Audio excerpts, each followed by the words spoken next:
वालेकुम। कैसे हैं आप सब लोग? आई होप के सब ठीक होंगे और जहाँ होंगे खुश होंगे। ये जो स्टोरी मैं आपको सुनाने लगी हूँ ये बिल्कुल एक सच्चा वाक़या है। मेरे एक सब्सक्राइबर ने पेशावर से सेंड किया है। आए मैं आपको उन्हीं की ज़ुबानी सुनाती हूँ। ये एक सच्चा वाक़या है जो पेशावर के करीबी इलाके में नीलम और इसकी फैमिली के साथ हुआ। नीलम की एज उस वक्त 13 ईयर्स थी। वो लोग एक छोटे से घर में रहते थे और इनके अब्बू गवर्नमेंट मुलाजिम थे। उन लोगों का ख्वाब था कि हमारा भी एक प्यारा और बड़ा घर हो। इनकी ज़िंदगी अच्छे से बसर हो रही थी। छोटी सी फैमिली थी और काफ़ी खुश थे। फिर नीलम के अब्बू ने कुछ पैसे जमा किए और एक 5 मरले का प्लॉट खरीद लिया, लेकिन घर पर किसी को कुछ भी ना बताया, क्योंकि उन्होंने सोचा कि जब घर का काम शुरू हो जाएगा तब घर वालों को मैं खुशखबरी दूंगा। फिर ऐसे ही कुछ दिन गुजर गए। सारी फैमिली हंसी खुशी अपनी ज़िंदगी बसर कर रही थी। नीलम स्कूल जाती, अम्मी के काम में हाथ बटाती और अब्बा जॉब पर। फिर एक रात नीलम की अम्मी को कुछ ख्वाब नज़र आया। उन्होंने देखा कि हमारा एक प्लॉट है और पेशावर की बहुत महंगी कॉलोनी में, और इसके सामने एक बहुत बड़ा सा स्कूल है जहाँ नीलम पढ़ती है और जनरल स्टोर भी। इस ख्वाब को तकरीबन 5 दिन गुजर गए, लेकिन इसने किसी को नहीं बताया। जब नीलम के अब्बू घर आए तो रात को खाने में सब एक साथ बैठे थे, तो नीलम की अम्मी ने वो ख्वाब बताना शुरू कर दिया। मैंने एक ख्वाब देखा। उन्होंने बताया कि हमारा एक इस जगह पर प्लॉट है, वहाँ एक स्कूल और एक जनरल स्टोर भी है। जहाँ हमारा प्लॉट है वहाँ एक बहुत बड़ा और पुराना दरख्त भी था। ये सारी बात सुनकर नीलम के अब्बू एक गहरी सोच में पड़ गए कि उन्हें कैसे मालूम हो गया। फिर नीलम के अब्बू ने उन्हें बता ही दिया कि आपका ख्वाब सच्चा है। नीलम की अम्मी ने कहा कि अगर झूठ हो तो ही अच्छा है। नीलम के अब्बू ने कहा कि तुम क्या बोल रही हो? हमारा सपना था कि एक बड़ा घर हो, हमारी बेटी का अच्छा मुस्तकबिल हो, और जब अल्लाह पाक ने हमें अपना घर बनाने का मौका दिया तो आप बोल रही हो कि ऐसा ना हो तो अच्छा है। दूसरे दिन नीलम के अब्बा नक्शे वाले के पास गए और बिल्डर के पास भी गए, और अगले दिन नक्शे वाला बंदा प्लॉट देखकर बोला कि मैं इस प्लॉट का नक्शा नहीं बनाऊंगा। तो नीलम के अब्बा ने कहा कि क्यों भाई, क्या वजह है? मैं आपको पूरे पैसे भी दूंगा। लेकिन नक्शे वाला इसकी बात नहीं सुनी और वहाँ से चला गया। दूसरे दिन नीलम और इसके अब्बा प्लॉट पर गए और वहाँ इस दरख्त को काटने का कहा, लेकिन इस दरख्त को काटने के लिए कोई मजदूर भी नहीं मिला। फिर नीलम और इसके अब्बा घर वापस आ गए और दूसरे दिन नीलम की अम्मी एक काला बकरा मंगवाया और उसे प्लॉट वाली जगह पर ज़िबा करवा दिया। इसके बाद दरख्त काटने के लिए मजदूर भी मिल गया और नक्शा बनाने वाला भी। फिर नीलम के अब्बू एक दोस्त की तरफ गए। उन्होंने इसको बिल्डिंग का ठेका दिया और अपने घर वापस आ गए। सब बहुत खुश थे कि हमारा नया घर और बड़ा घर बन रहा है। फिर अगले दिन वहाँ कुछ मजदूर गए और दरख्त को काट दिया। दरख्त काटने के बाद वहाँ मजदूरों ने अपना काम शुरू कर दिया और नीलम के अब्बू का नाम नासिर था।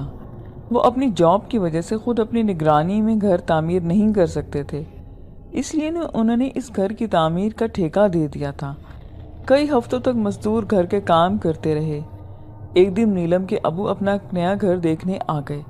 वहाँ काफ़ी देर गुजारने के बाद उन्होंने ये बात महसूस की कि बाकी सब मजदूर तो अपने काम में बिजी हैं, लेकिन एक मजदूर के साथ हमसायों के घर में वो तांग झांक करता है। नासिर ने इस मजदूर को कुछ ना कहा और खामोशी से अपने पुराने घर वापस आ गए। नासिर साहब को अगले दिन मालूम हुआ कि वो मजदूर जो कल लोगों का घर झांक रहा था, मकान की छत से गिरकर मर गया है। नासिर साहब को थोड़ी सी परेशानी तो हुई, लेकिन इसमें इनका कोई कसूर ना था। नासिर साहब ने ये बात अपने घर में किसी को ना बताई और अगले दिन नासिर साहब के अब्बू जो गांव में रहते थे वो इनसे मिलने शहर आ गए और नासिर से कहा कि तुम नया घर बनवा रहे हो और तुमने हमें बताया तक नहीं। नासिर ये बात सुनकर खामोश हो गया। इसके बाद नासिर के अब्बू ने नासिर को बताया कि मैंने रात को ख्वाब देखा कि एक मजदूर तुम्हारे नए घर की छत से गिरकर मर गया है, और ये कि मैंने ये भी ख्वाब में देखा कि वो मजदूर साथ वाले हमसाये के घर में झांकता था। नासिर अपने अब्बू के मुंह से ये सब बातें सुनकर परेशान हो गया। फिर उसने अपने वालिद को बताया कि अब्बा जान, आप बिल्कुल सही कह रहे हैं, बिल्कुल ऐसा ही हुआ है। और इस वाक़ये के बाद सब कुछ नॉर्मल चलता रहा। اور گھر مکمل بن کر تیار بھی ہو گیا۔ اس کے بعد ناصر اور اس کی فیملی اس نئے گھر میں شفٹ ہو گئے۔ انہوں نے پرانا گھر اپنے ماموں کو دے دیا۔ ناصر صاحب کو نئے گھر میں ابھی کچھ ہی دن ہوئے تھے کہ انہوں نے دیکھا کہ ساتھ والے ہمسائے اپنا گھر چھوڑ کر جا رہے ہیں، اور جب ناصر نے اس کی فیملی سے پوچھا کہ کیا ہوا، آپ لوگ کیوں شفٹ ہو رہے ہیں، تو ہمسایہ نے بتایا کہ یہ ہمارا اکلوتا بیٹا ہے۔ ناصر نے جب بچے کو طرف دیکھا تو وہ 14-15 سال کا ایک خوبصورت سا بچہ تھا۔ رمضان نے بتایا کہ آپ لوگوں نے جو درخت کاٹا تھا، اس درخت پر جنات کا بسیرا تھا۔ یہ بات پورے علاقے میں مشہور ہے، اور ایک مرتبہ ہمارے بیٹے نے دیکھا کہ اس درخت پر ایک موم بتی جل رہی ہے۔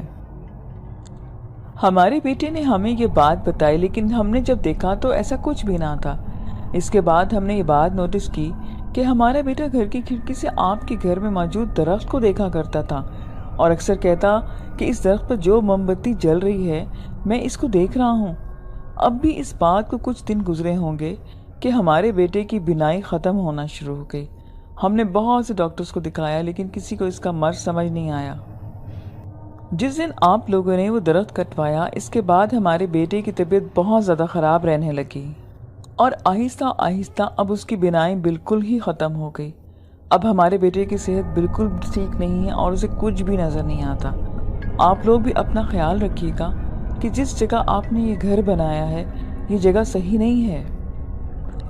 پھر تو سب گھر والے ان کی بات سن کر بہت پریشان ہو گئے، لیکن کچھ دنوں کے بعد گھر والے یہ باتیں بھول گئے اور ہنسی خوشی زندگی گزار رہے تھے کہ ایک دن اچانک سے نیلم کی طبیعت بہت زیادہ خراب ہو گئی۔ گھر والے اسے ڈاکٹرز کے پاس لے کے گئے، لیکن اسے کچھ فرق نہ پڑا۔ ڈاکٹرز نے کچھ دوائیاں دیں اور کل دوبارہ آنے کا کہا۔ پھر نیکسٹ ڈے نیلم بالکل ٹھیک ٹھاک ہو گئی کہ جیسے اسے کچھ ہوا ہی نہ تھا۔ اسی طرح دوبارہ سے کافی دن گزر گئے۔ ایک دن اچانک دوبارہ نیلم کی طبیعت بہت زیادہ خراب ہو گئی۔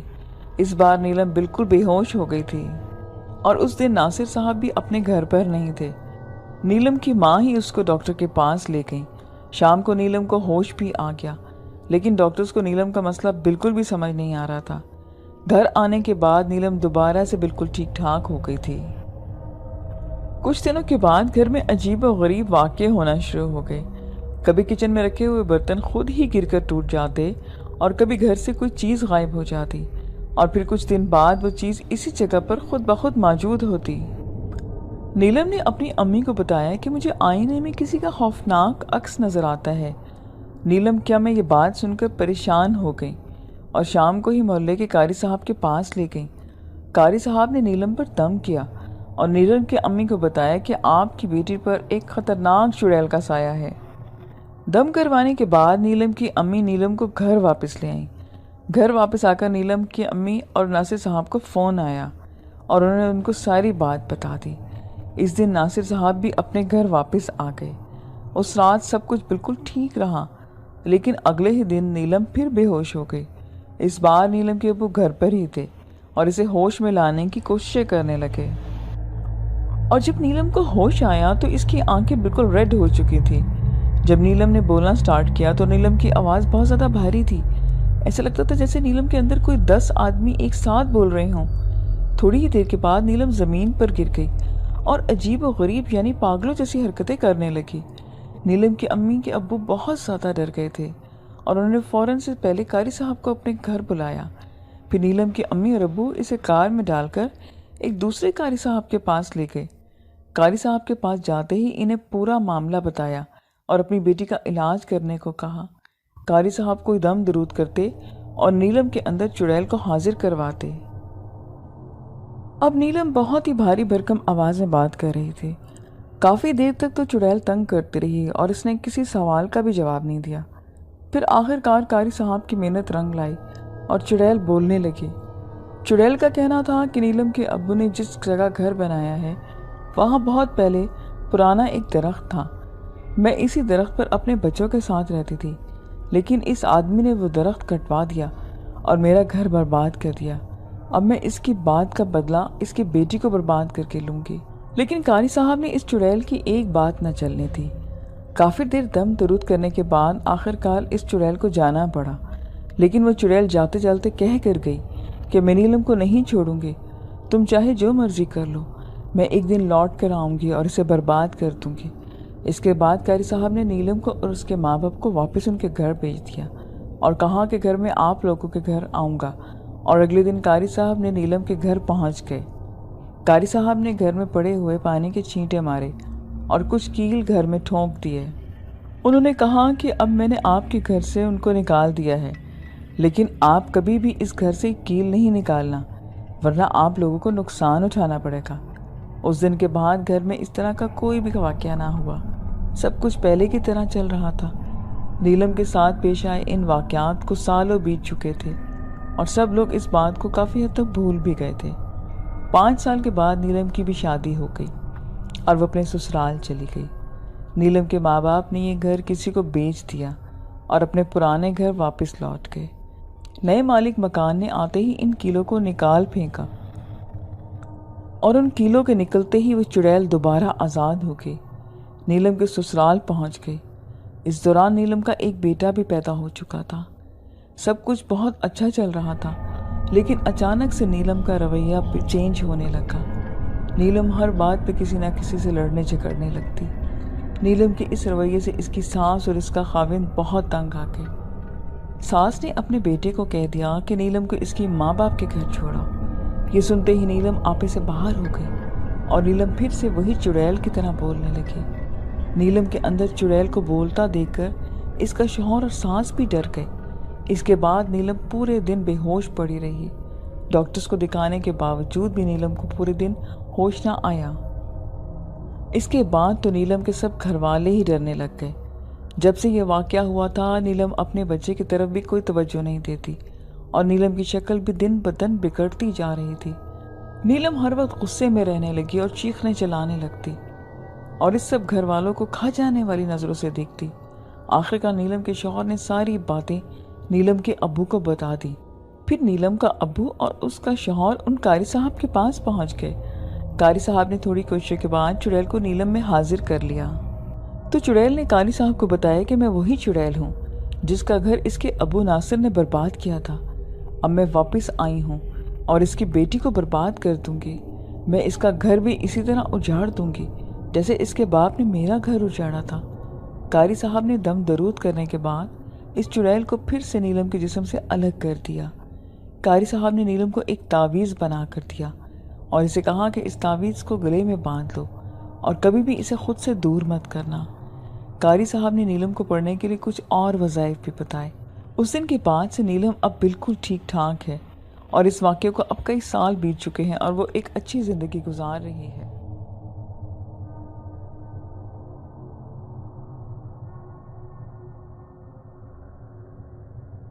आज से कोई 10 साल पहले की बात है। हमारे गांव में एक लड़के की तबीयत अचानक ख़राब होने लगी। उसे दौरे पड़ते जो 1-2 या मिनट तक जारी रहते और फिर वो ठीक हो जाता। पहले इसके पेरेंट्स ने डॉक्टर वगैरह को चेक करवाया, पर इस लड़के की हालत कहाँ ठीक होने वाली थी। गांव के कुछ लोगों का ख्याल ये भी था कि इसे स्कूल न जाना पड़े, इसलिए ये ऐसे ड्रामे करता है। अभी थोड़ा वक्त ही गुजरा था कि इस लड़के को बहुत तेज़ दौरे पड़ने लगे और अब वो इस हालत में आवाज़ें भी देने लगा था और बेहोश हो जाता था। इसके घर वाले और रिश्तेदारों ने कहा कि इसके साथ कोई जिन वगैरह का मसला है, इसे किसी आमिल या पीर के पास ले जाते हैं। इस सारी सूरत हाल में जो एक बात अहम थी वो ये थी कि इसे जितना भी खाने को देते वो सब कुछ खा जाता और इसकी हालत ये थी कि वो दिन ब दिन कमज़ोर से कमज़ोर तर होता जा रहा था और दौरे भी अब पड़ते थे। अब इसके घर वालों को यकीन हो गया कि वाकई इसके साथ कोई जिन है। अब क्या था, एक ना ख़त्म होने वाला सिलसिला शुरू हो गया। इसे हर पीर आमिल के पास ले जाया गया। आप लोगों को तो पता ही होगा कि ये आमिल पीर वगैरह बहुत ज़्यादा पैसे लेते हैं। इसके पेरेंट्स से भी बहुत लिए। जिसके पास भी जाते वो अपनी फरमाइशें पूरी करवाते और चले जाते, पर इस बेगुनाह की हालत दिन ब दिन बदतर से बदतर हो रही थी। अब ये चलने के काबिल भी ना रहा था। आखिरकार इस लड़के को इन साहब के पास ले जाया गया जिन्हें हमारे बुज़ुर्ग मानते हैं। आपको मैं बताती चलूँ कि वो असल सैयद ज़ादे हैं और इनका आस्ताना डडियाल में है। हालत हमारी ये थी कि हम बहुत कम ही इनके यहाँ जाते हैं, वो ही 1 साल में 1 बार लाजमी। सब मुरीदों के घर आते हैं, वो आम पीरों की तरह मांगते नहीं हैं। जब इस लड़के को इनके पास ले गए, पीर साहब ने इसको देखा और गुस्से में कहा कि जब ये मौत तक पहुंच चुका है, इसे मेरे पास अब लाए हो? मैं कुछ तावीज़ देता हूँ, इसे डॉक्टर के पास ले जाओ और मेरे पास दोबारा ना आना।